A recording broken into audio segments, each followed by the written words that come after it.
we proposed a draft decision on a joint investigation.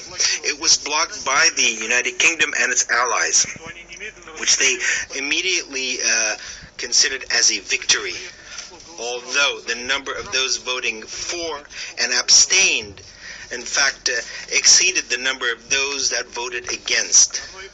This is quite understandable. Why does Great Britain need a joint investigation if they've already established who's guilty before even beginning the investigation? And this kinds of investigation might destroy their clear version based on such powerful arguments and words as highly likely, overwhelmingly likely, highly plausible. There's almost no doubt. There's no other plausible explanation. Russia was almost certainly to blame. High likelihood of Russian responsibility. Russia is the likely perpetrator. Boris Johnson continues to convince everyone that the British side supposedly sent Russia a list of questions to which it still hasn't received any answers. And everything, in fact, is completely the opposite. As I said, we never received any list of questions. And I turn to the British side. If you have such a list of questions, please tell us. Please list those questions. But please don't consider accusations in the form of an ultimatum and demand to acknowledge and to own up to being guilty as a list of questions.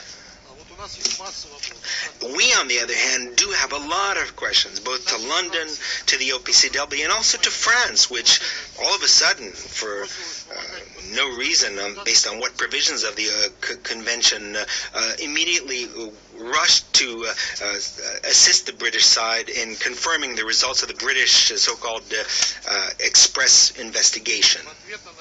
In response to our request, the French side stated that Great Britain provided detailed information to France about its investigation. Well, since London refuses to provide us information, maybe Paris could share that information with us. Today we have circulated a note that you could take a look at.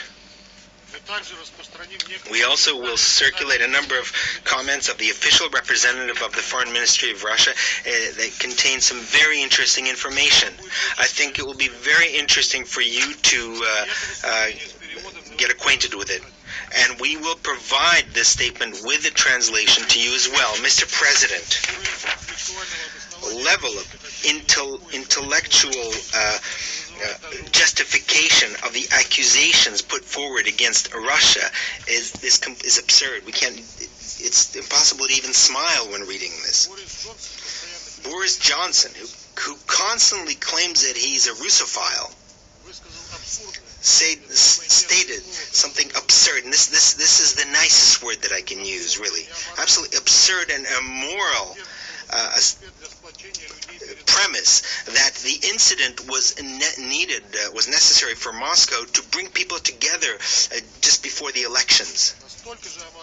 Just as immoral is his comparison of the Russian World Cup with the Olympic Games in Berlin in 1936, which, unlike the Soviet Union, unlike the Soviet Union, had a very large delegation from Great Britain, including with dignitaries present there.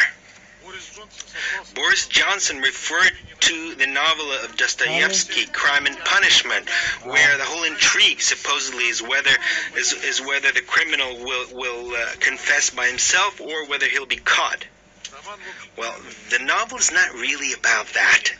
It's not a crime novel, as the British minister thinks, but rather a deep philosophical work of literature. By the way, we've already mentioned the British proverb from the novel about 100 rabbits that will never become a horse, no matter how much you try. And I would suggest that Mr. Johnson perhaps read some other novels by Dostoevsky, or at least get to know their names. And I'm not going to give you a list of those names of those novels. Now, as so-called argumented evidence of